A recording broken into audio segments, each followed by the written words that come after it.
I'm gonna start off with AcroRip. Today's the AcroRip classic thingamabob. All right, so first thing I'm gonna go through is AcroRip. My opinions on AcroRip. I'm not a fan of AcroRip. I use AcroRip because I wanted to try something different. That's the only reason why I even bought AcroRip. Um, I was having some issue when I bought my 15,000. I bought AcroRip just to see if it worked run differently on 15,000 because I didn't see anywhere that anybody was using CAD-Link on the 15,000. Not sure why, but then I bought the then I actually got CAD-Link to work on my CAD-Link to work on the 15,000, so I just stopped using AcroRip. But for the time I was using AcroRip, I actually learned a little bit about AcroRip, and I noticed there's not much information on AcroRip. There's like almost no information at all.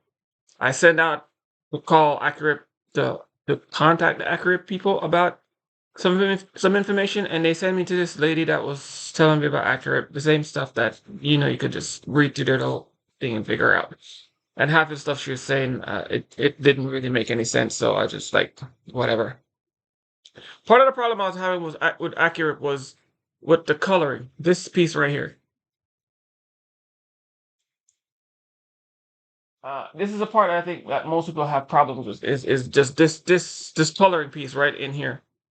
I'm not sure why is this is so convoluted and makes so much.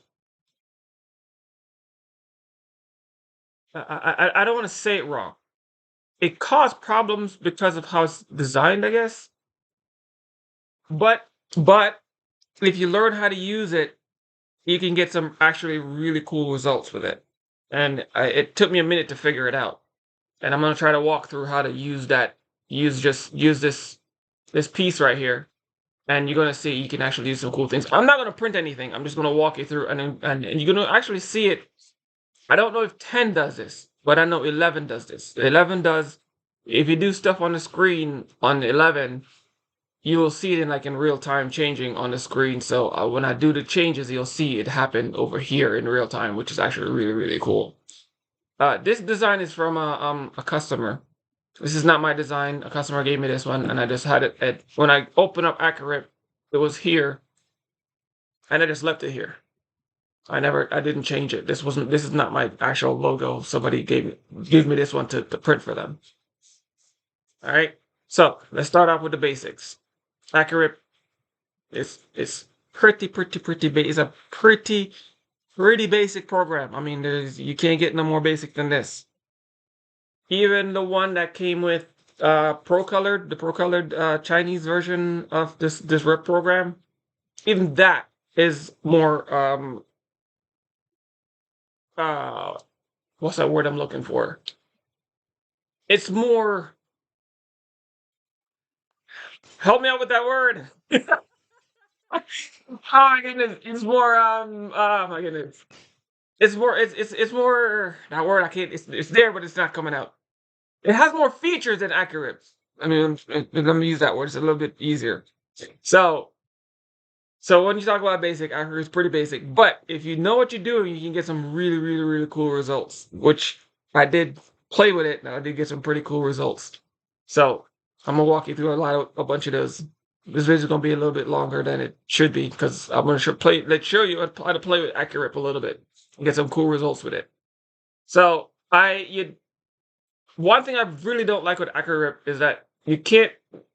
Well, 10 anyways. 10 you can't do what I do here where you add 2 images on it.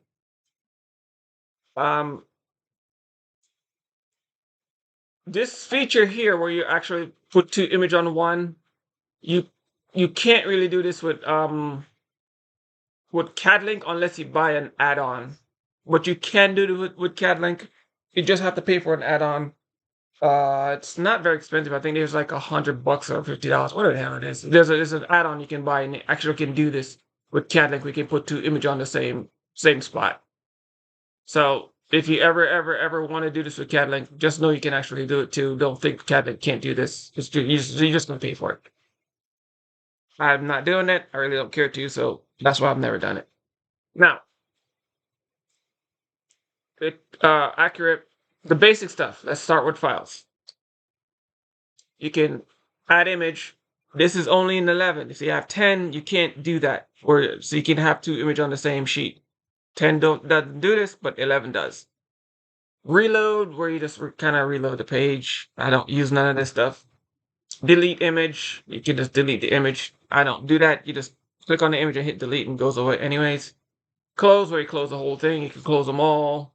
That when you hit the close button, it closes the actual image down at the bottom. If you can see the one down here, if you hit close, it will close that specific one that you're working on. If you hit close all, if you had like a bunch of them down here, it will close every last one of them. Print margins, that's this stuff. That's the print margin for the pages. If you want the margin to be shorter or wider or whatever, I don't mess with this. I just use the standard settings. Because once you start changing, I noticed once you start changing these print margins and units, believe me, it will take you 10 years to fix them back. And so I just don't touch them. Print spools. This is just what's in your printer spool. Like your print jobs. Tang, if you remember when I told you when you're printing, once you hit submit print, I told you can turn off your printer, so you can close down AcroRip, where you can't do that with CADLink. Well, this is why you can do it with AcroRip, because AcroRip actually uses Epson's 8550 print spool, so it's actually saving to your computer and not using the program to just send out the information constantly to the printer, where CADLink actually uses the program as its own print spool. If that Yeah, makes sense to you. yeah, you did, and then last night I was trying to print and it did just that. Like you have to be on the program or computer for it So you to have continuously print. so you have 10 then and not 11. I have 11. You have 11 and it actually quit, because I've actually No, hit it didn't quit. I said it did exactly what you said. Like oh. print. Once you send it over and it prints, it's print. So you don't have to be on the program or your computer to be like on. Because my computer was sleeping, still printing. Okay, I totally misunderstand you there. So yeah, so actually correct. Is you can actually shut the program down. That's perfect. Thanks for confirming that. So that's one of the good things about AcroRip. So you can actually, like, if you have like 20 jobs, you can actually send them to the print spools, shut down AcroRip, plug out your computer, and the printer just prints away. Because actually, not shut down the computer, but shut down AcroRip. Of course, not the computer, but shut down AcroRip. Do something else to the computer while all your jobs get print off. Because the print spool is what's actually controlling those jobs and not AcroRip, which is pretty cool. That's a real nice incentive. It also save on battery power. So if you're using a laptop and you don't want to have your computer plugged in, you can do all your jobs. So for instance, you can have all your jobs spooled up in your print spool, and then you plug your computer into the printer, and then you just tell it to start printing the jobs, and it would just run them off. That way you don't have to worry about your computer dying, or you have to have it plugged in. Because once the screen's running, of course, you're going to use more power, and the computer dies a lot faster because it's constantly churning through your processor and everything else, where the print spool kind of uses very little low power. And that different story for another day. And I can keep going over that for hours. Nozzle check, head cleaning, don't work. I've never get them to work. I have never, ever, I've not once in my entire existence got these two things to work with AcroRip. Not sure why, but they just don't work. Epson 15,000, 8550, I've never gotten them to work. They might work on different printers, but I've never gotten them to work on a 15,000 or the 8550. Somebody else can tell me if they ever get them to work, but I've never gotten them to work. Print out size reservation. This is the number. Don't change this. Just don't change this. Like, ever. Unless you know exactly what you're doing. I've changed it once and it changed so much stuff, and I've never messed with it again. Just don't change it. That's the best. That's the best advice I can give you. Just don't change it. All right. So this print dry mode. This is where if you have UV. Now, if my channel ever gets big enough, this is where I think AcroRip shines. This is the one thing I'm gonna give AcroRip over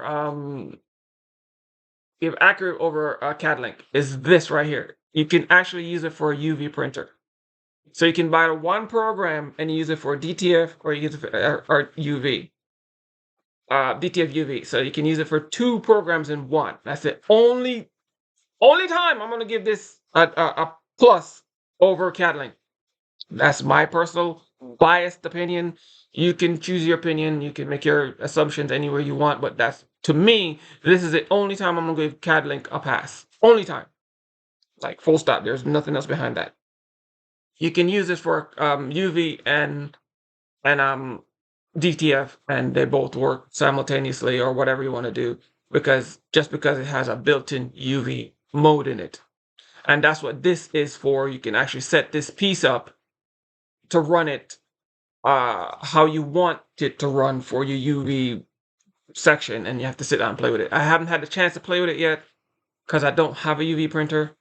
And if my channel ever gets big enough, I'm going to sit down and figure out a way to turn the 8550 into a UV DTF printer. And AcroRip is the program I'm going to use, because I tried to look into CADLink, and CADLink, that program is an actual separate piece of software, and that's like $1,000 for that. And I'm like, yeah, no. I already own AcroRip, so I'm just going to see if I can use AcroRip to do that UV side of it and call it a day. All right. So let's get off of this piece, and then let's go here. Print. I don't use this print button here.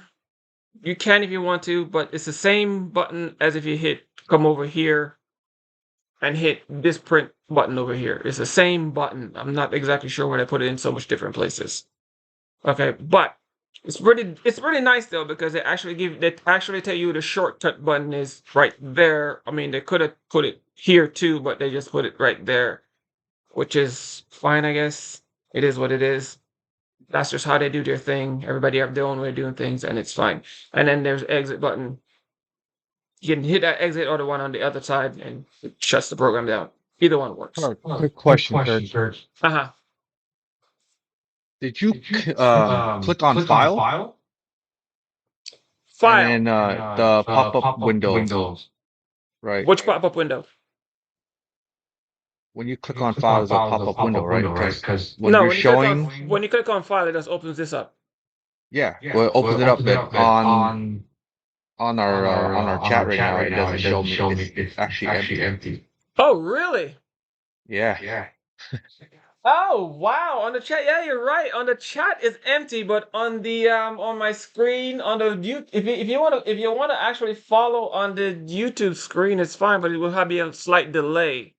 But on the YouTube, it's actually there, which is weird. Because the chat, that's weird.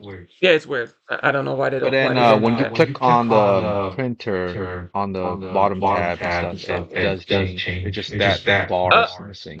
Yeah. Oh, when you wow. click on it. Oh, weird. Interesting. Just want to let you know. Very interesting.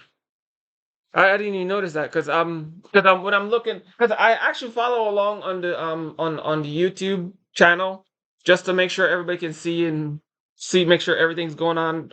So to make sure everybody on the YouTube channel can see what's going on, who's not actually in the chat or here with me, Gotcha. So I follow along on the YouTube channel, so everybody can. So I make sure they can see it. That's one, and then two, I just want to make sure what I say and everything I do is actually coming through properly. That makes sense. Yep. Okay, but this gray box is actually showing up on the channel, so that's that's awesome. It's weird. It's so weird. Google does weird things sometimes. It's weird. Yes, Google does weird things. I'm not sure how to, and I can't, and I'm not gonna be able to bring it up. But it is what it is. So Let's try to get back to this because I can be here like all day messing with this Google thing. Yeah, and it's not bringing up any of them. Edit. Anyways, so the edit button. So the edit button is the top, left, right. All this really does is if I click on it, you'll see the picture will move.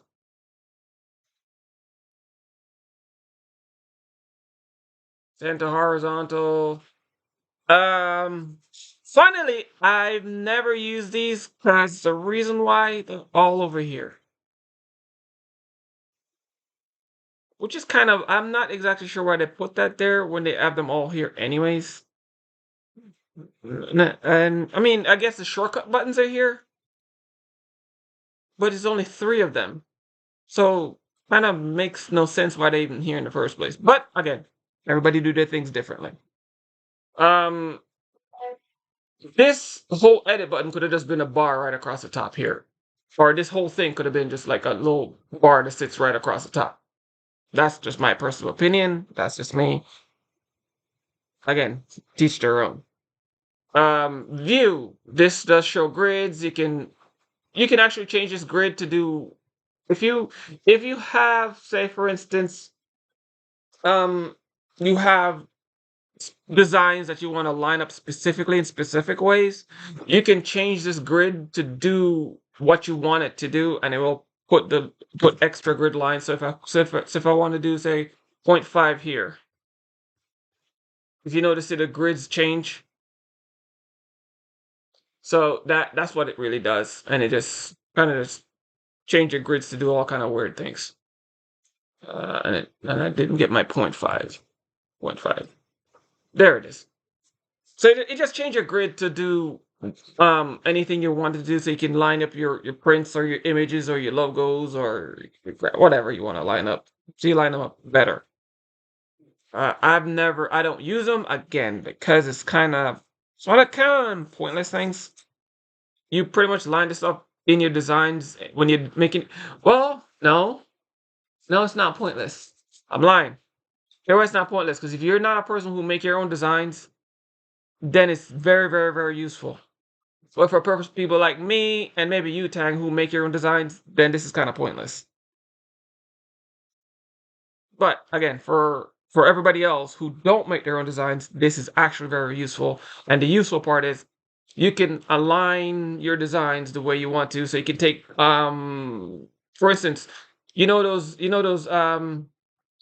letters, those fancy I want to say it right.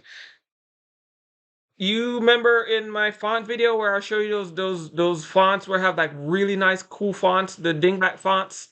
You can take those dingbat fonts and make like images out of them. What you can do is you can separate those dingbat fonts or the lettering, and then you can take them out individually, put them on here, and make a design just on this thing, just by just using those grids, and you can line them up so they come out and look neat. Really, really, really weird stuff, right? Sometimes you gotta think outside the box. So this one is your grid lines. You can actually move them. You can change them where you want. You can add them, move them, change them, design them, whatever. You can do all kind of crazy stuff with those. And then all have to do with those grid lines. Is the view here is those grid lines. You can lock them so they never move. You can change the grid lines so they can move around anywhere you want. I don't know why I hit the lock. Templates. You can create new templates. This is actually pretty cool. So if you want your designs to come up, oh, you're not seeing this, Tang. You got to see the template one, and I don't know how you're gonna see that because it's not showing up on the chat, but it's showing up on the main video. So I don't know how you want to see that. So if you want to do templates, you can create your templates the way you want it, and then you can get it to give you. For instance, you want to do let me show you. So I have a square up right now, and I want to do a circle. Right? I want this design to come out in a circle. So I do a circle thing and I hit OK. Let me apply it. And then now this thing is in a circle. All right. So what it will do is it will print, and it will just print anything in that circle. pretty sure that's how it works. I don't remember, but I'm pretty sure that's how it works. It will print just the stuff in the circle. It won't print anything else, which is actually really, really, really, really cool. All right.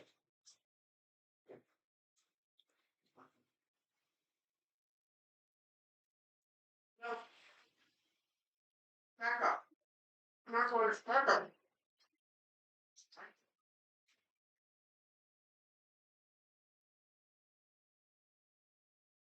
Yes.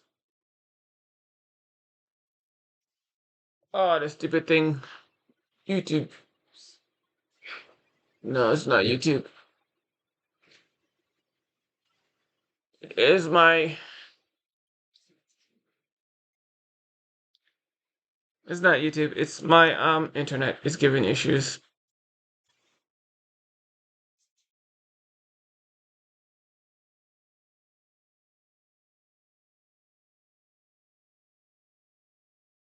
Oh, man, don't tell me they're working on the internet again.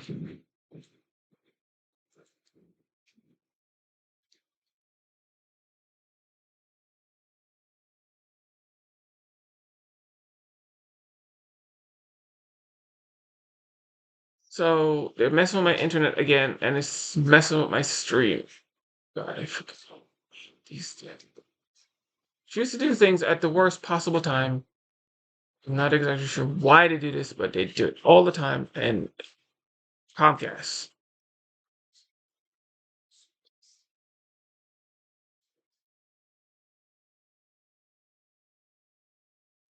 Yeah, you broke up for a little bit right there earlier when your internet Yeah, was having a hiccup. yeah, yeah. I saw it. It's Comcast, and they're messing with my internet again. I have been having internet issues for like the past almost 2 weeks now, and I've been trying to get them to fix it. That's why I've been postponing this. That's why I've been pushing. That's why I pushed this thing off so far off, because I'd fixed it already. But for some reason, um, for some reason, they still working on it, and I don't know. It's just such a bad. And they don't work on it like at good times. They work on it in the middle of when I'm trying to do something. Always, never fails. All with the inconvenience times. Right? Always when you're doing something. Never when you want them to just leave it alone is when they're working on it. They work on it when you need it the most. So it looked like it's running back up and running again, kind of. Hopefully, it don't chip out on me again. So it's just oh my goodness, a service provider. They're just so hopefully it works and stay working. All right. What was I saying? Oh, I was talking about this template. So the templates. Good thing I'm recording it on my computer, so if anything, I'll just use the recording versus the internet, the one that's on YouTube. So I can actually use, whichever one's the best, I'll use the better one out of the two. So I'm recording it and I'm streaming it, so I'll save the best one out of the two and I'll put it on the channel. So this one is the templates, and I use a template once. I've never really used it twice, but I more than once. I never used a template more than once. So with the templates is when you're using the templates, right? What's supposed to happen? What's supposed to happen is that when you do the templates, wherever that the if you look on, can you see that red line? Yes, you can see the red line. So you see that red line? It's supposed to print only in that red line. So if you want, say for instance, somebody send you a picture and you want to just print what's in that picture or in a certain area, you use a template. When it prints, it's only supposed to print in that red circle, or as you can see, and if you can't see it on the think tank, but on the videos you'll see you can actually manipulate these circles. See it? And it will print.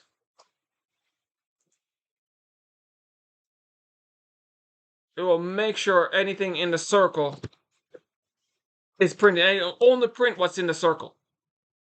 So the rest of everything else on the outside won't even get printed. Which is a really, really nice feature. If you use it, I don't use it. I never use it. because I've done everything I do outside. Hence, see, it just fit, and it won't. And no matter what you put outside the template, it won't even print at all. It would just disappear. Kind of like how if anybody ever use what's that one? Oh my goodness. Give me a second. I have a brain fart. If you ever use Silhouette Studio, and in that when you hit the print button that says print, and it brings up that little box where the paper is, and it won't print anything outside your little print area. Well, that's what that template is. It will not print anything outside that red box. That's what this supposed to do. Like I said, I've used it one time and I don't remember how it works because it's been a while now. But that's what it's supposed to do. Okay, that's what it's supposed to do. All right, so that's what it is. Now, I don't use templates because my design's already set, ready to go, and I don't have to worry about it. Now, help button about the program. It just tells you about the program. If you care to know about the program, that's what it does. Revision, product ID, blah, blah, blah, blah, blah, edition, all that good stuff. You get a product key with your program. It won't work. So if I plug this out,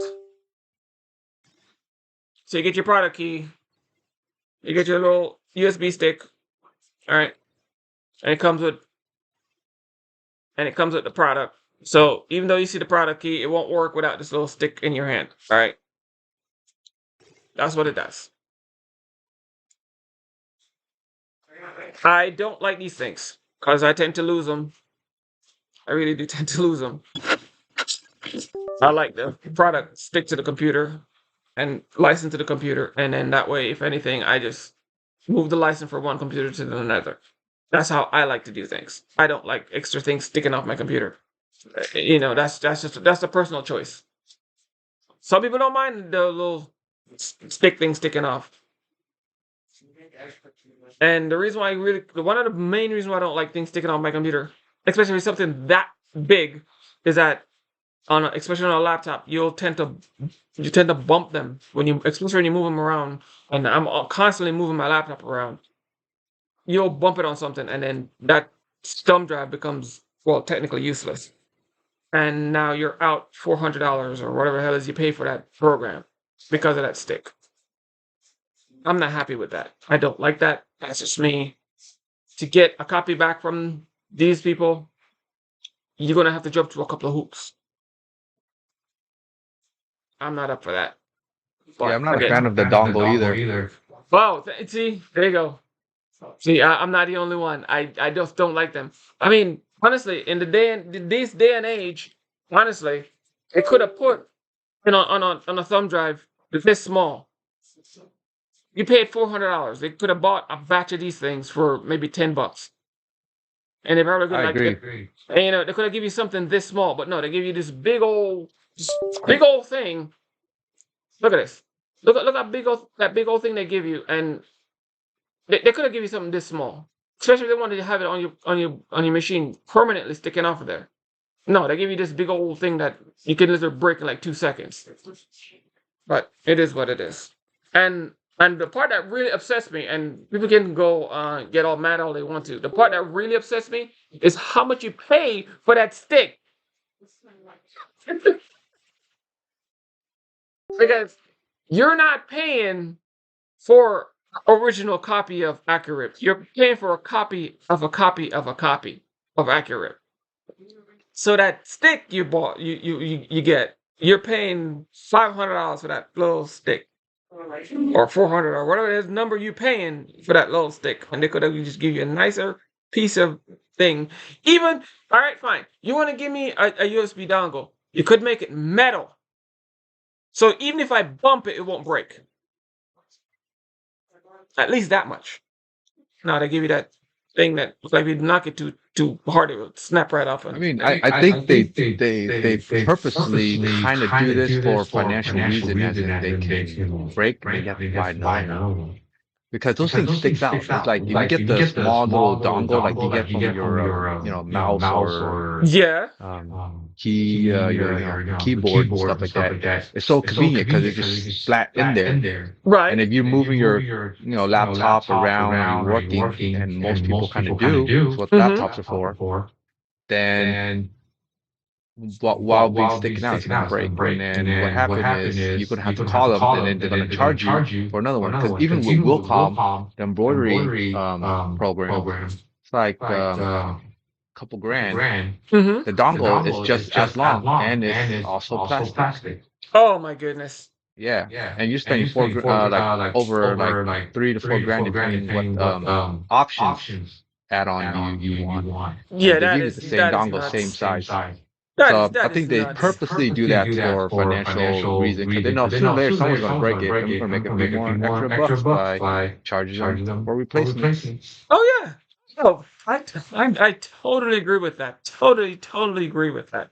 And it's not. And the thing is, it's not easy for you to get a replacement either. You got to jump through a couple of hoops because you got to prove that you buy it. You got to prove that you're the person that buy it. You got to do this. You got to do that, and then you got to pay for it on top of. Oh my goodness! Just never mind. Let's move on. I can't sit here all day and complain about that. So now here's some of the cool features about AcroRip. So if I want to add a new image to this image, it's really nice. This is a part. This is some of the things I do like about AcroRip. So if I want to add a new image to AcroRip, um, it's not easy to do. I can't just drag and drop it. Okay, they're not gonna let you do that. As you can see, soon I drag and drop, and it's gonna open up an entirely new thing. All right. So it opens up an entirely new thing. I don't like that. Move that back over here. I don't like it either. I think it's kind of redundant. Like, why can't we just add on top if we want? Kind of like what Photoshop would do, just add whatever you want, add, just embed a picture. Yeah. Yeah. Yeah. I don't know why they do that. I really don't know why they did that, and it's kind of annoying. It really is annoying. No, for you to add it under the image, you have to left click. There it is. You have to double the two finger with your finger, or left click on your mouse, and you have to hit add image, and then you can add the image. Okay. And let me go to printed. This is where I have all my printed images, and then you can add an image. That's the only way to add an image. And there it is right there. Which is, and like you said, it is pretty redundant. And I really don't like it. It's a pain in the butt. Now, here's that button I was talking about. Where you hit close, it's gonna close just this page right here. No, I don't want to save it. And it should close out this entire page. It's gonna do it. It's gonna make a liar out of me. Close. Do you want to close this file? Yes. Oh, yep. See, close the entire page. See it? Close the entire page. And that's what the close button does. And it's the same exact button up here, which is, I don't use that. I literally don't open that file button. I just don't go there. Everything I do is left click or two finger click on your keyboard. And these are all the buttons I use because they're literally all the buttons up here. I don't have the need to go up there. It makes no sense going up there. All right, they're all here. All right. Now, let's get over here. This is a thing I was telling you, Tang, where I told you I had to walk you through using AcroRip. Now, the layout page is pretty simple. As you can see, this is my setting for CADLink for AcroRip. And you want to change from plain paper to, whoa. Do I have the new drivers?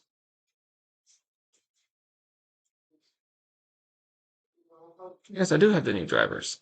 So why is it don't have the option to change it?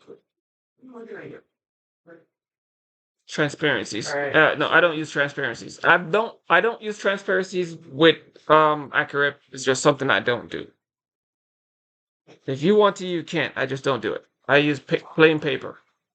I use white as 414 4040 by 4040 color, same thing. Rear tray, bidirectional printing. To me, my personal opinion is it adds way less stress on the printer. Wave. This wave thing is for your UV. So if you're gonna do UV, this is where you turn on this wave. If everybody was wondering what this wave thing is for, it's for UV. If you're not gonna do anything UV, you don't need this. Dots, medium to large dots are the better ones on here. For the other print heads, it will work, but for the 8550 and the 15,000, you want to use medium and large dots. Anything else will just run into problems. I've tried them all, and medium and large dots is the only ones that tend to work the best. Now, here's a thing that they changed in the last update they did. I don't know why they changed it, but they did. It used to be I could just grab these and move them around, and it was a lot easier just to put them in places. Now, it's like a pain just to get them in place. And I'm trying to get it in place. Because I should be able to get it. See, it's not even coming up. Grab this one.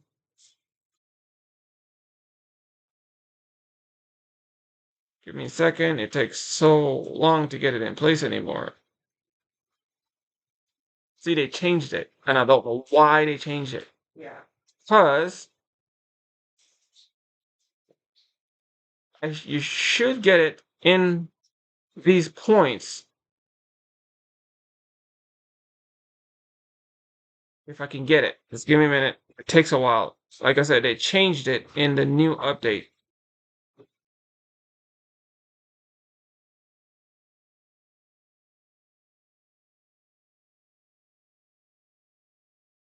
So, you see how I have them all separated here? I don't like it like this. And they changed it in the update, and I don't know why they did.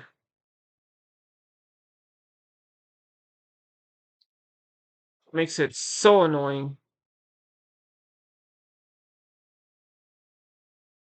Come on, get back in place. What used to happen is you used to be able to get them, and they used to sit literally in 4 squares. So you get all 4 of them to sit literally in a box side by side. And they changed it in the last update, and it's been a total nightmare ever since. I cannot ever get them back in place. And it's so annoying. And that's how I like to run this program.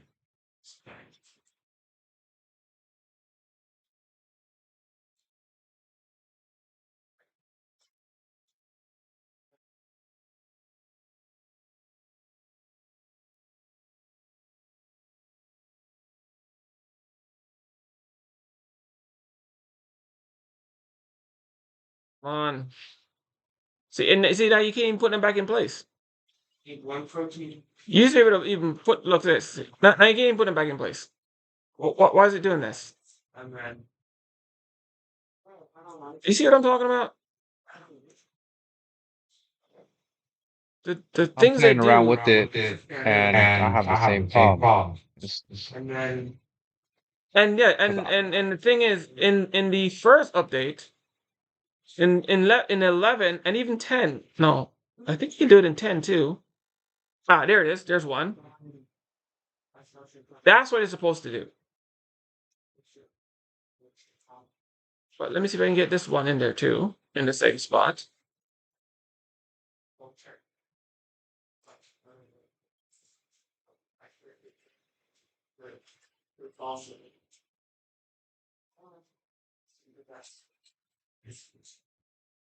On.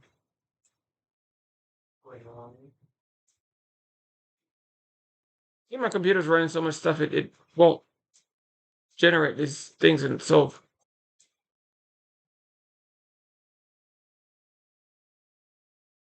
Another thing with There it is. AcroRip, it kind of runs like it's lagging. Yes, Feels like, kind of, sort of.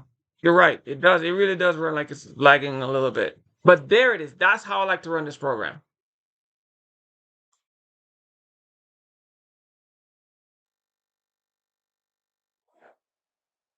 And I'm not going to play with it too much because I can't get it to adjust. And I like them in specific ways. I like these ones and this will work for now. But that's how I like it. Do you see how I like them in all four quadrants? That's how I like them. Or you can see each panel by itself individually, and you can play with each one, so you don't have to worry about what you're looking at. You don't have to keep sifting through each tab individually to get to the point where you need to get to. And it was a lot easier when 11 came out, and ever since the 11 update, it got 10 times worse. I don't know what they changed, what they did, but it's just a pain in the butt to get it like this. And these two need to be on the top, and then these two needs to be on the bottom, because then you drag them up, because you don't really need to see all this space. You don't need to see all this information, like the print settings and this. You don't need to see this. So what I do is I make these a lot smaller, and then make these bigger, because these are the things you need to see more. You get what I'm saying? The print settings, the color management, and ink white control is the two settings you need to see the most of. So I tend to want to put them on the bottom half, and then these printer settings and layout settings, I put them on the top and make them smaller, because you don't change these. You never change them. You don't need to change them. The only thing you need to see from these two things is, well, technically just this top row here, and just to verify that this settings don't change, and that's pretty much it. All right, but these things you change constantly. All right, these settings right here, you change them constantly. All right, so let's move on. So with the white ink control, this is one I like to mess with, and I like to do it a lot. So with the full area, let me get down to the preview. A lot of people don't use this. Tang, if you don't use this, you might want to start using this. The preview area, this view area, you might start want to use this. So the view area, if you hit on the white, scroll back up to fill area, and this is one thing I don't like with AcroRip. You got to do each thing individually. Okay. So you do fill area, and you have to click on this one, and you have to do the same thing. You got to do fill area. So you have to work on each individual print individually. This is where I told you. Remember what I said? AcroRip is not a set and forget program. It's not a set and forget. You have to do each print. Okay, you got to get in and mess with each print individually. You can't just set it and forget it. I mean, you can try, but good luck with that. So you come in, and then I personally like to use gradient white. That one right there. A lot of people don't like to use it, but I like to use it. Okay. Now, with gradient white is actually really, really cool. You can actually choose your start position. All your start position does is tell it what percentage. Stop scrolling. Oh, how am I changing this so fast? These things. If you put your mouse over the box where you want it to where you want to make changes and scroll, not all the boxes do it, of course. It literally chooses which boxes it does it to. Again, it pick, choose, and refuse which nonsense it wants to do. But in some boxes, if you put it over the box that it can actually make a change, as soon as you bring your mouse over it, the scroll button, the box actually would change color, and that's how you know your scroll wheel would actually make changes to the box. It's kind of weird, but it is what it is. And then you can actually just scroll with your wheel, and then it actually make the changes, as you can see, and it does it in real time. Real cool stuff. Annoying, but cool at the same time. That's why I said AcroRip is just one of them programs. So the start position. Why I like to use the start position? If you go into the start position, what it does, and if you're looking at the dog, Pay attention to the dog on the screen. Okay. As I scroll, you see the start position changes. What is changing, okay, is this down here. Your actual position of the amount of white ink, okay, it will start at. So even though that says 0% down here, if I change this all the way up to 40%, 45%, 50%, it will always start at 50% white ink under any color. Okay, so that's what the start position does. So if you want to do print something and you go, okay, I don't want to start less than 30%, or I want all my blacks to have at least 50% white underneath them. You start position, make sure it's over 40%. If you think you print something on, say for a light t-shirt like this, you don't need a lot of white underneath it, or whatever it is you choose to do. And this really plays into, also, you have to remember, this does UV, so it also plays into that UV. So you have to make sure that you're paying attention that this also plays into UV too. It's not just DTF, it's also a UV program. So it plays into that UV side of life. So if you're printing on something and it's a white cup, say a white cup, right? You don't need a lot of white underneath a white cup. Right? So what you can do is you can tone down the amount of white you're going to use. That's what this is for. Okay, well, I don't need a lot of white underneath my print colors because I'm putting on a white cup. Well, it can turn on my start white position to like 30%. That's what this is for. And this is why people get so confused and wonder why AcroRip don't perform the way they want it to, or they're having so much issues with AcroRip because they keep forgetting that this is not just a DTF program, it's a UV program too. All right.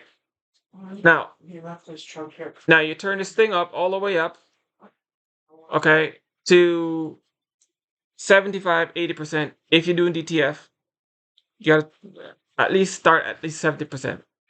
You don't want to be nothing less than 70%. And as you can see, if you look at the dog, you see him totally, all right, black handling. We're going to go up to that in a second. So, as you can see the white just changes. The amount of white you put down. And you can play with this. This is actually really cool. And this is why I say you can't set and forget this program. This is where the set and forget come in. All right. You have to sit down and play with each thing. Because one print you might want a lot of white. The next print you might not want a lot of white.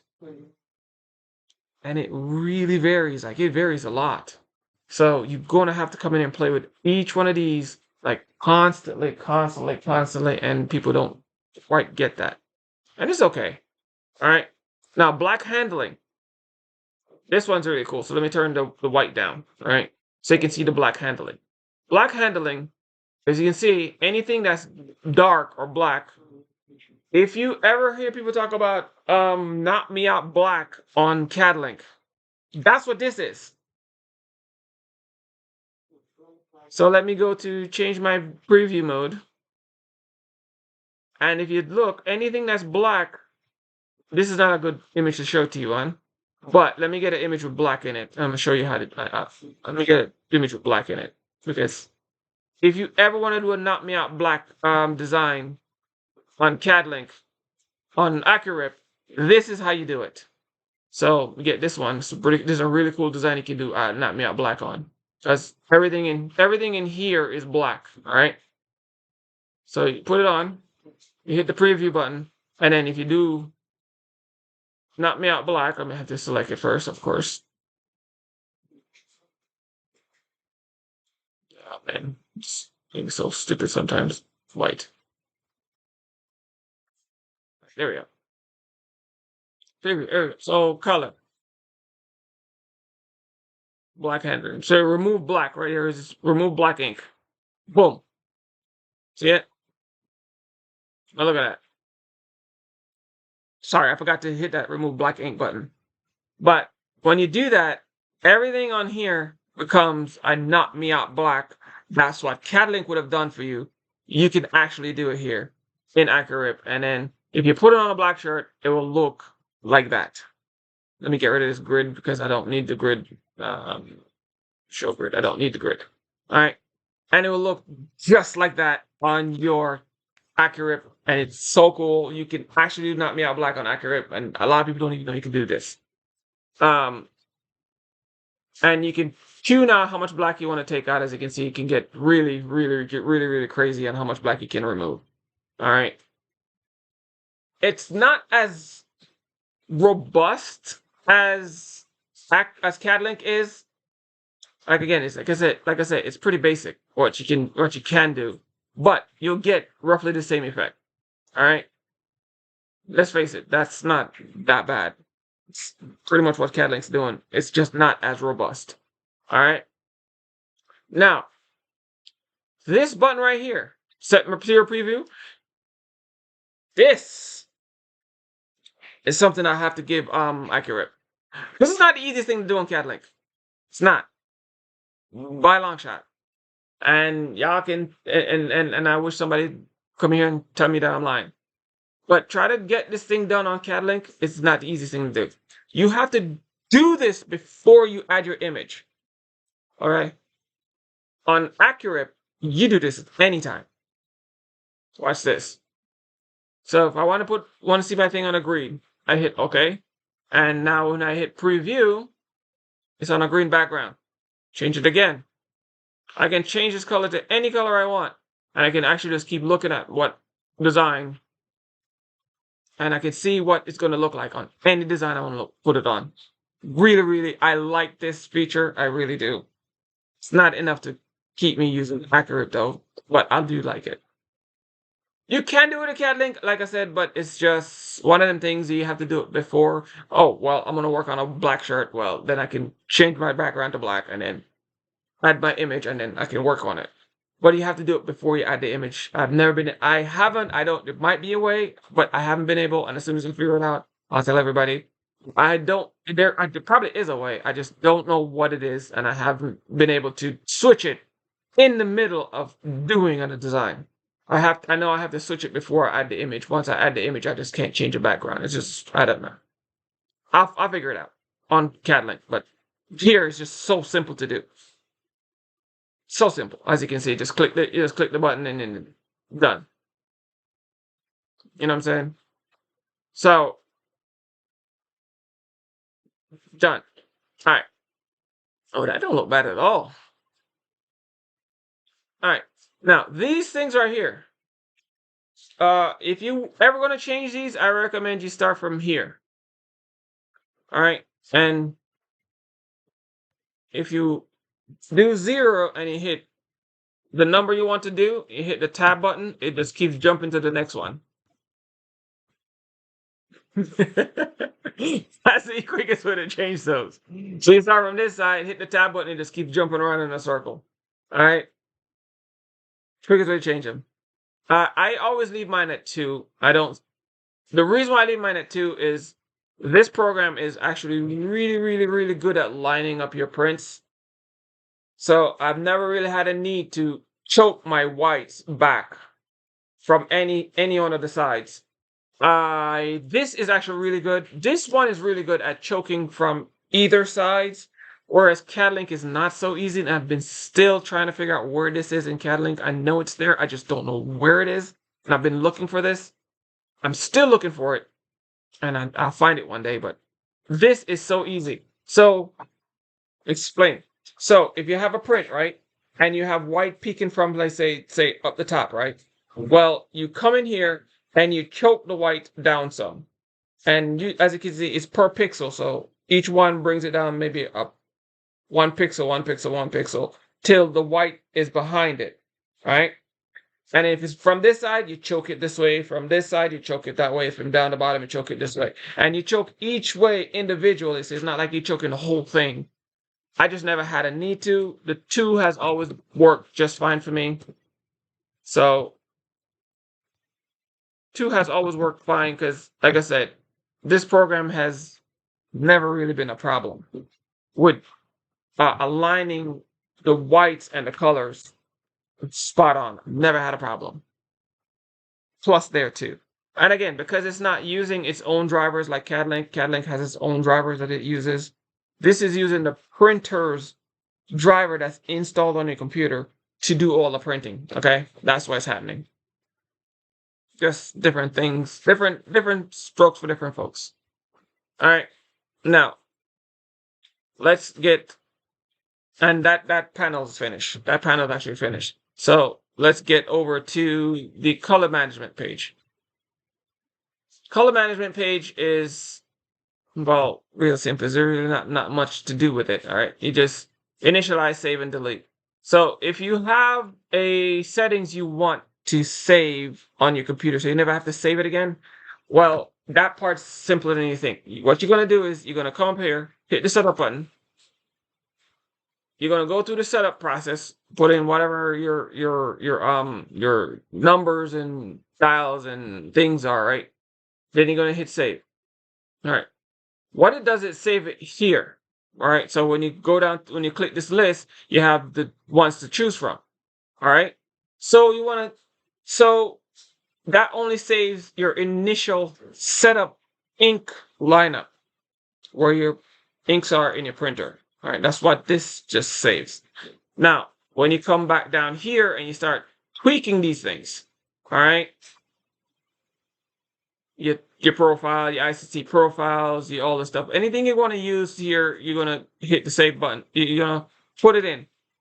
Now, once you have the profile set up how you want it, again, it's not really set and forget. But say for instance, you have a client that wants a specific way of their stuff to print.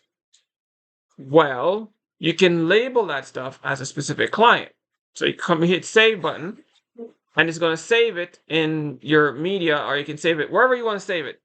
I would recommend you save it in a place where you can, if anything on your computer, you'll have it. You'll save it on a thumb drive or wherever, and you save it as your client information. So you save it as a client 10.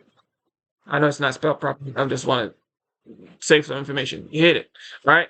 Now, every time you need to print that specific client stuff, you can just go back and hit that client thing, and what it will do is going to bring back all the information, all the ICC profile you chose, the input outputs channel, the brightness, the contrast, that's what this is, the input, the outputs. That's what this thing does too. If I can ever get it to move, it's not moving today. I'll get to that in a minute. And your ink outputs, your ink levels, all this stuff will get adjusted when you hit this profile. When you click on this, oh my goodness. When you click on this profile right here, it'll just bring it all right back. See that? Brought it all right back automatically. So every time, so if you have a client you want to save their information on, that's where it is. That's why I keep saying AcroRip is not a set and forget. Because every client, you can have separate profiles, separate print colors, and you just save them every single time. And then you don't have to worry about that set and forget. You know what I'm saying? That's just my personal 2 cents about that. Okay? There's a nice yellow spot right there on my screen anyway. So it's on yours too. So that's that's what this is for, which is really, really, really, really cool. And you can also delete it by just clicking the delete button, and it will just delete that profile. If you ever don't need it anymore, delete it. Gone. All right. Now let's go through this. This is how much inks. How much ink is going to come out of each channel that you choose. So if you have your blue channel, you can put 40%, 30%. So for instance, you have something that's printing 2 blue, then you can dial it down. If something printing 2 red, you dial it up. Sorry, too little red, then you dial it up. If something printing 2, you get the gist. Too much of one or too little of the other, you can dial it up or bring it down to get the colors you want. Same thing with the white. You dial up the percentage of your white. Your white's too thick or too thin, you can dial it up. That's what all these percentages are. Hence, you can't just set it and forget it. And that's what I've learned, in my opinion. Some people say they set it and forget it. To each their own. I can't tell you what to do. Only you can figure out what's best for you. But for me, I've never seen a set and forget it in AcroRip. I just don't see it. Somebody can see it. If they see it, please let us know. Comment, whatever works. Oh, I wish I have this software problem. I don't have money to buy the key. Huh? Okay, so somebody asked somebody to send me a question. I just saw it. Sorry. I just see the question and I'm just reading it. How I wish I have this software.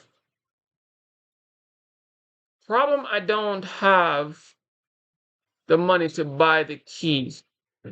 Oh, yeah, yeah, I'm sorry to hear that too. I'm sorry to hear that too. If you're into DTF, you're gonna need to buy one of these programs. You can do CADLink gives you a 15-day trial. You can try that one out. You can try that one out on CADLink. AcroRip. Me personally, I don't think AcroRip worth, even though it still have the UV side to it. I still don't think AcroRip is worth $400. That's my personal opinion. I think AcroRip is worth maybe 200, 250 at best. And one of the main reasons why I say that, let me give some context. I'm gonna give some context.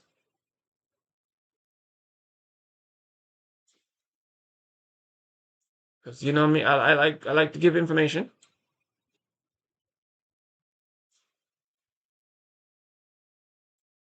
I closed it. Give me a second. Let me get that browser back. I'm using two separate screens and one's bigger than the other.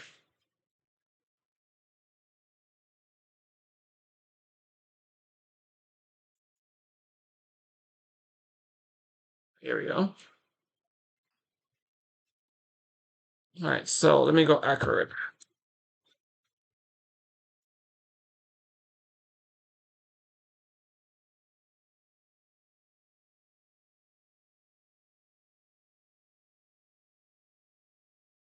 Now,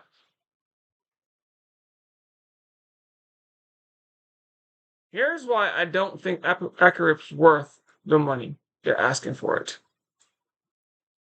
Even though they have the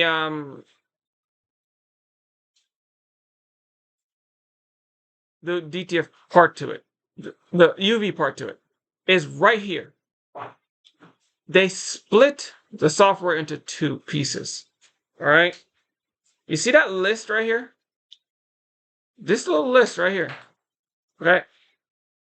CADLink support all these printers and a lot more.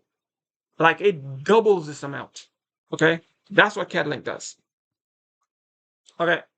And then this right here is just another split off where not now the printer just, to me, just don't even worth, the software don't even worth what they're asking for because they split it here. Okay. It's so basic, and then on top of it being so basic, you split it. So to me, that $400 cost just, to me, is just not worth it.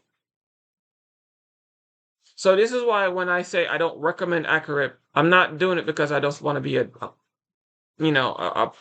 whatever you want to call me. It's just not worth it. It's basic, very, very, very basic, and then you split it. So it kind of deletes the fact that it would have been worth $400 because now you take the extra $200 that it would have been worth it, and then split it off somewhere else. So now you want me to pay you twice for the same program. It makes no sense. That's to me, anyways. But teach their own. I bought it because I thought I needed it, but turned out I didn't need it. And I'm sorry that you have issues that you can't afford it, but you can try CADLink. Free version is like 15-day trial, and hopefully you can make some money to buy CADLink or one of these programs. I don't know. That's the best advice I can give you. Hopefully that helps you. And this software is pretty much finished. Oh, the input output. Now, this is where I want to show you the input output. How can I do this now? So let me put this back on the 25 up there. And then I'm going to see if I can grab this button now. Let me grab this button yet.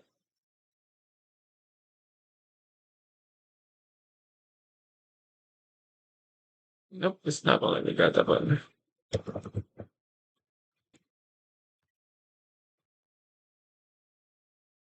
Okay. Let me grab that button yet. Did they change the software again? I think they changed it again. Yeah, they changed it again. So, usually what happens is on the input outputs, right in this section here, I don't know why they changed it again. If you change this input to output, you used to be able to just grab this line and move it. I don't know why they changed it. I don't know. They change everything. So let me delete this.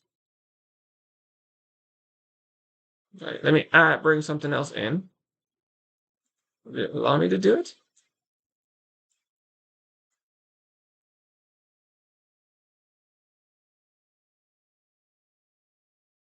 Oh, they're not letting me do it.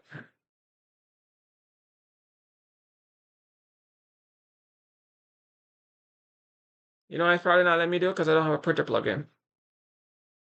Let me see if I turn on ICC for let me do it. Nope, it's not letting me do it. All right, so it's not letting me do it. I don't know. I'm able to do it on my side. There's a little square, kind of Oh, full, good. circle. Yeah. Oh, perfect. So they're not letting me do it. And I think it's because I don't have a printer plugged in. Because usually you just grab it and you just move it. And mine is it's not letting me do anything at all. So it's not letting me touch it. So the brightening and the contrast, you pretty much know what brightening and contrast does. If you put the number in, it should just brighten or contrast it. Make it duller. Let's see. Put a really far number down. Nope. Oh, there it is. See? It gets really, really dull. And put 100 back in.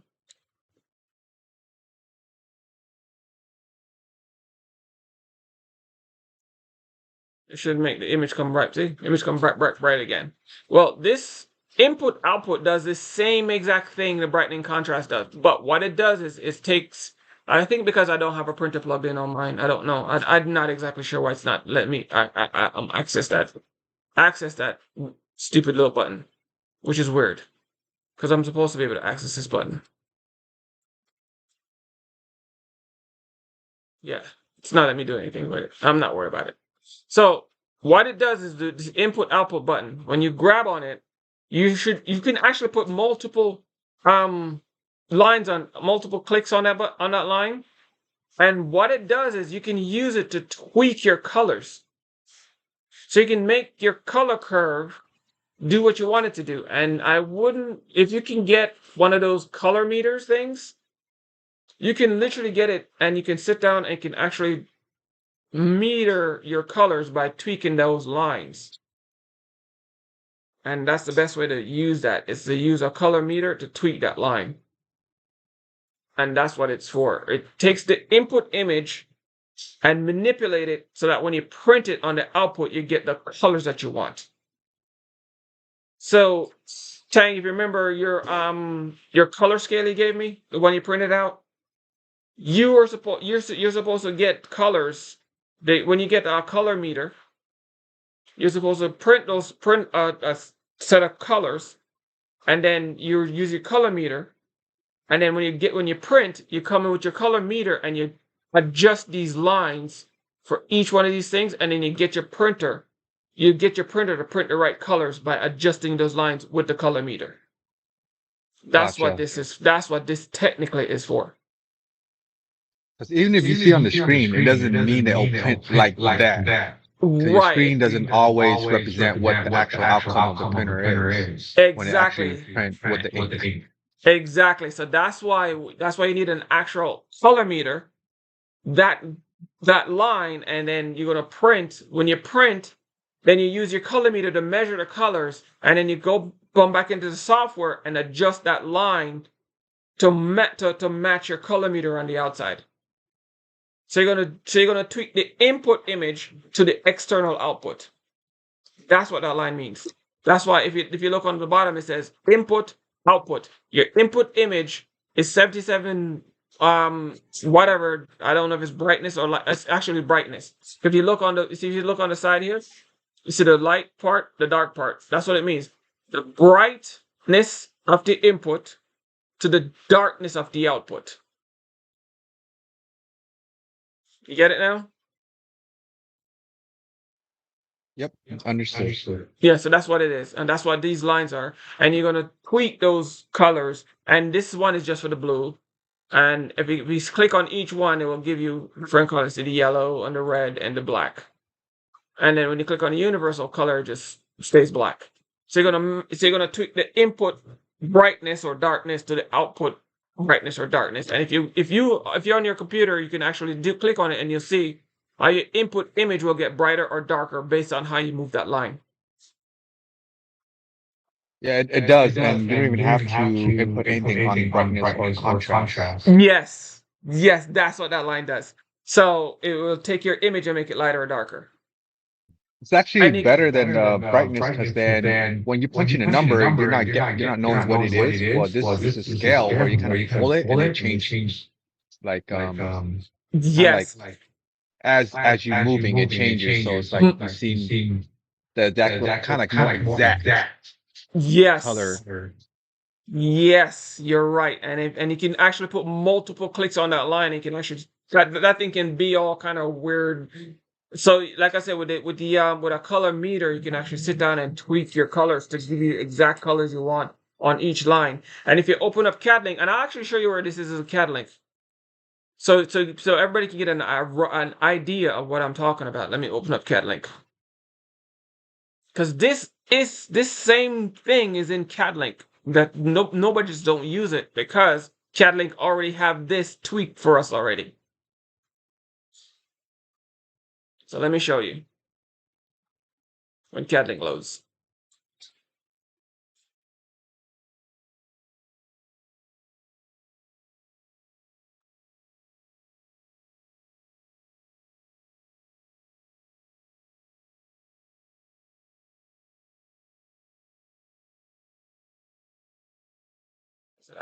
There it is.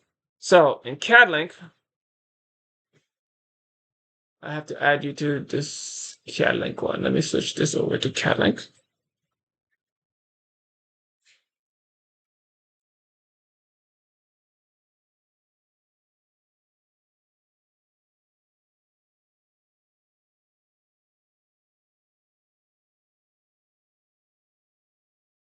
So you can see CAD-Link instead of that one. All right, there you go.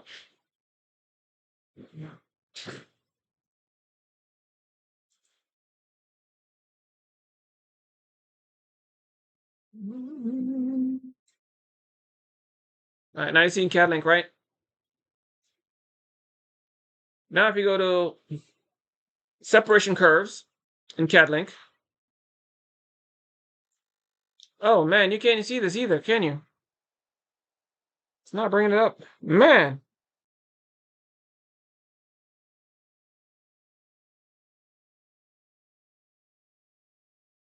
Oh, now I see. Now I know why, because you can't see the pop-ups. Yeah, it's interestingly weird why that happens. I know why. There it is. Now you should be able to see everything. You weren't able to see my pop-ups because I just chose a window and not the entire screen. There it is. Now you can see it. It was Oh, my there you fault. go. This whole time was my fault. So Got that fixed. yes. So now you should be able to see everything. Now when I come here, there you go. See? I can see everything. All right. So if the separation curves is right here, see it? And then if you do white channel, this is just my white channels, color adjustment channels. See them? They're all here. Same exact thing as that bad boy right there.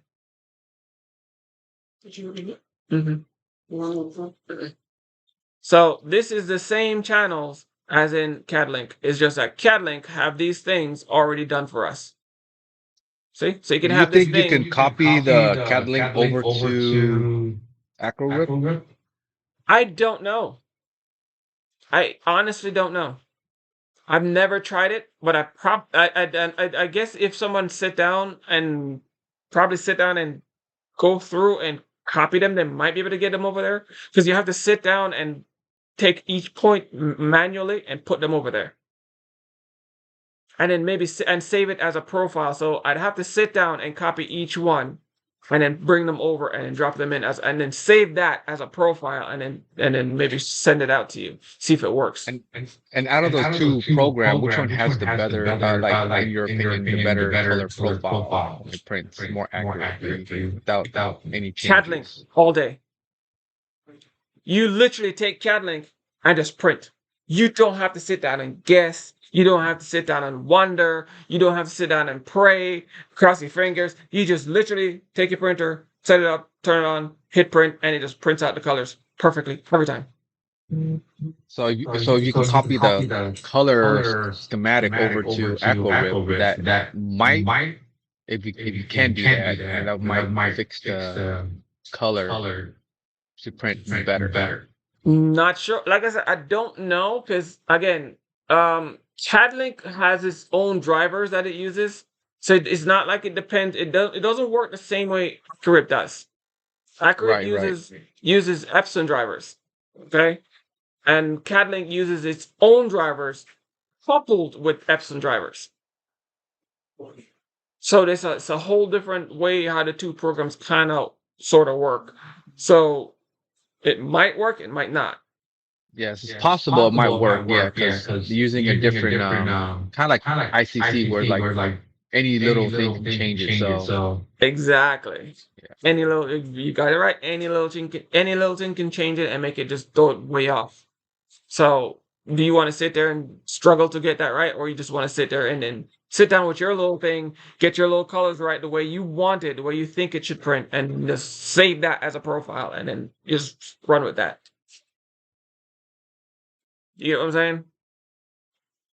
And that's where I was telling you, if you have that color thing that you print out a whole big color sheet, just use that big color sheet as your template, and then if somebody wants it, because you already know what the printer prints out on that color thing you printed out, and just if you need a specific color, you just dial that color in and then save it as that color, and then you print it out as that color.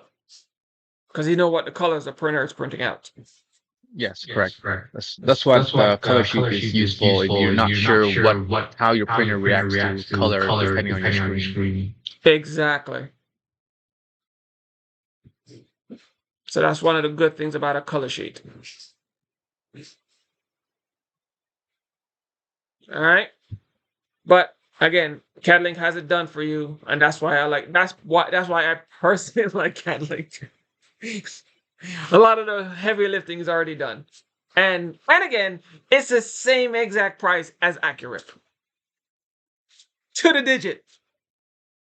So why am I going to pay $400 for a program that's not even, it's not finished? In my eyes.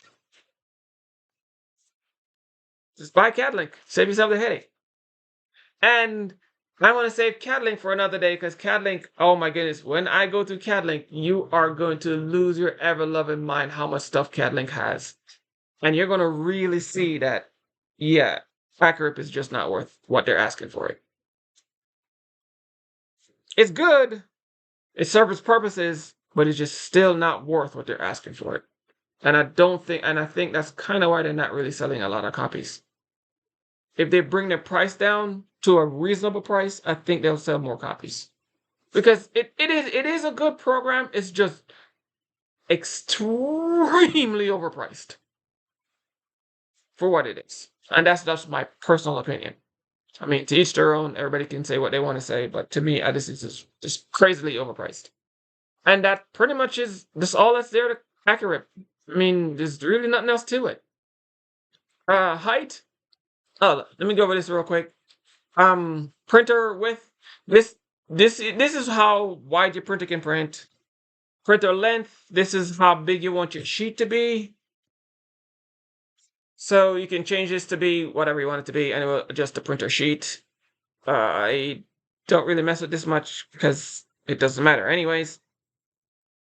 X and Y position. This just moves your print around. You really don't need it. Again, like I said, I don't use it because you don't need it because you just drag the sheet around. As you can see, the number changes. Width, again, same thing here. You don't need that. You just drag this around and same thing happens. Unless you want to be really, really, really, really specific, then you can punch the numbers in there.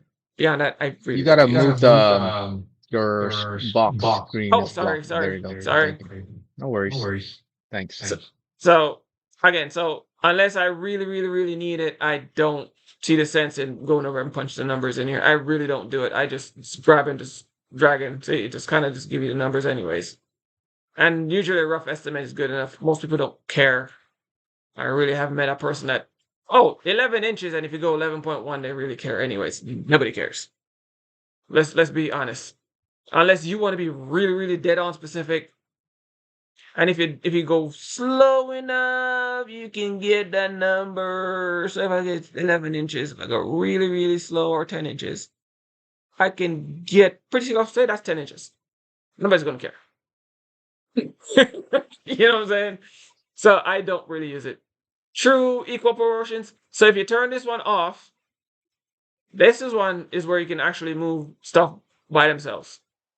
This is comparable to that lock. You know, that little padlock, you lock stuff in place. That's what that is. And you just turn it off and then everything just moves freely. That's what that is. X and Y reposition. So if you want to do repeats, this is where you do multiple copies. All right. And that's what that is. So if you have make a little small thing and you want to do multiple copies, this is how you do copies in AcroRip. All right. Spacing, you can give it some space, top, bottom spacing, whatever. I don't know. Again, I don't use it. I'm not an accurate person. Bottom spacing. You can put your distance, how much space you want in between them. And it should give you that distance. 2. Nope. 2.5. No, I put a big number, 7. No, it's not spacing them. Why is it not spacing them? I think you're spacing the X and Y. I'm spacing the wrong Yeah, the way, other right. way. Which is That was my why don't they just let fault. us freely put it wherever we want? I don't still understand why they limit to that type of aspect where you have to space it that type of way, where then you can space it however you want to fit into your print. Right. Yeah, so you have to literally you have to put the number in and then space it and then whatever. Right. There it is. Oh my goodness. So there it is. And then after you put your spacing in, I don't want to have any spaces, so let me turn that off. All right. And then pattern, you can different kind of pattern, even number rotation. You can do a 180 degrees, there like a little circle thing going on. Again, I don't use none of this stuff. Yeah, people who probably use it. I don't use any of this stuff. I'd never really use this. I literally have this is how I usually have this. Like that. And then this blue one of these other ones over here, okay, would be under this, and then this blue one would be up top here, and then the one would be down here. But because of what they did to the program, and I think my computer's running really, really slow because it's running so much, it's just not doing it. I can't place them properly. All right, and all right, I have them in the right spots, and then you could be able to see all of this in one fell swoop. But I think that's pretty much covers this whole program. There's nothing, like I said, there's really nothing to it. If anybody else, if you have any more questions, anybody have a question? No, that's the only question I have on my chat, so I don't have any more questions. Yeah, I don't have any more questions on my chat. So that's about it. And thanks for joining, Tang, and ask me questions, and that helped me a lot. No, thank you for doing this. And then quick question though, for like you said, it's not a set it, forget it. You gotta kind of play around with the colors to get the right color you want or the right contrast. But what is your, I would say, go-to on the color management on your color? Like what your percentage would be for your color? Like you think works best for you in general? And what would the white color works best for you in general? Okay, so when it comes to color management, when it comes to colors, I tell people to go with the most color. Start with the most, and I usually leave the default, which is 25. 25% is usually the best place to start with AcroRip, especially when it comes to colors. Because if you ever took, and I did make a video about this, if you ever grab your DTF sheet with the powder on it and you peel it off, you'll see how thin that thing truly is. There's like nothing to it. Okay? Then you put on your white layer and then your powder. Your powder layer is actually the thickest of the entire thing. Okay? So, your color layers, you want to make your color layer thicker than you need. 25% is really a good number. If your color layer is too thin, okay, if your color layer is too thin, you will literally start seeing the white peeking through the you start seeing the white peeking through the colors. All right. So you want your color layer thicker than the white layer, or just as thick, if that makes any sense. And then you put on, and then you figure out what your white layer is. Because your white layer, technically, all your white layer really is kind of like the area where the glue, the white, the area where the powder sticks to. Because if you try to put DTF powder on just your colors on your black, I'm sorry, actually just your colors, it doesn't hold. You try to put it on the black, it doesn't hold either. It's just the white ink that the powder holds to, which is weird. But that's another video for another day. So you want to make sure your color layer is really thick, and not very thick, of course, but thick enough so that when your colors go down, you don't see that white through it, because to me it just looks cheap. You know what it reminds me of? It reminds me of screen printing. So if you want to get that screen printing look, make your colors like really thin, and then put white down, and it would literally look like screen printing, like old school screen printing. It's a real cool texture. You got to try it. It looks so cool. I used to do it, and I'm like, man, this looks cool, but I want my colors to look nice, and I kind of stopped it. But every time I want to do like an old school screen printing look, I just dial down my colors, and then just put the white on, and it looks just like that old school, worn out old school screen printing look. It looks really pretty cool. I think I know what you're talking about, so I'm probably gonna try it. 'Cause, yeah. It looks pretty cool. So there's that. There's a little trick to the trade there.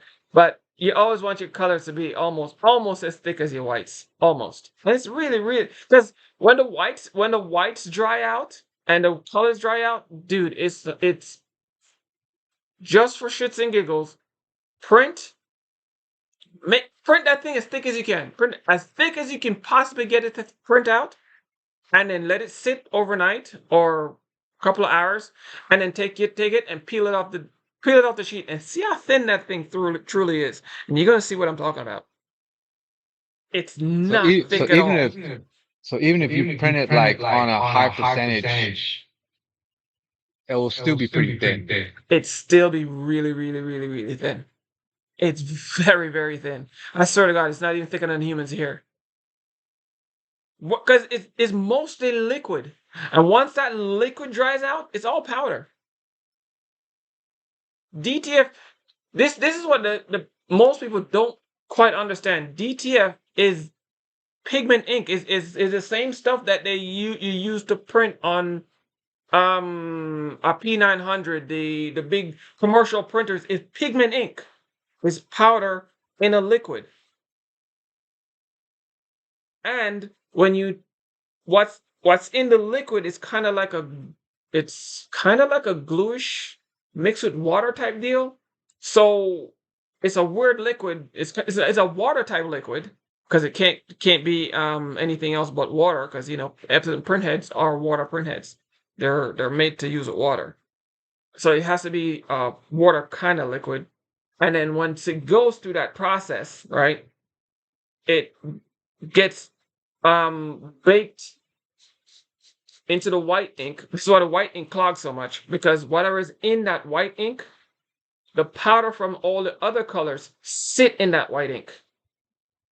And that's why they adhere and bake together when you put in the oven, right? And then you bake all that stuff with the powder, which the powder then melts, and everything melts right into it. Plus, don't forget the coating that's on your DTF sheets too. That also gets baked into the process, right? And then all that gets baked and sealed in, and it becomes your DTF sheet.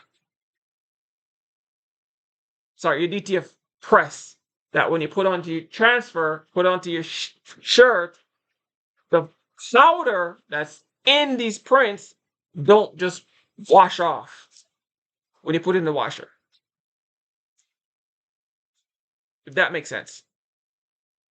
Yeah, it makes sense. Thanks, Kurt. All right. So you got to try it though. Take just let it sit. Let all the liquid evaporate out of that print, and you'll see how thin that thing really gets. It's gonna come out about yay thick.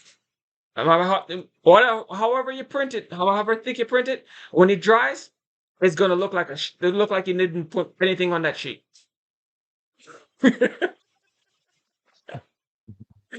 That's Yeah, it. because I have a couple Dries sheet out that I haven't powder or cure yet, so I'll let it dry Oh and yeah. see how that goes. Yeah. Yeah, you'll see it will dry. It will look like you didn't put anything on that. Pick it up, literally. Pick up the sheet and look at it. It look like you didn't put anything on that sheet.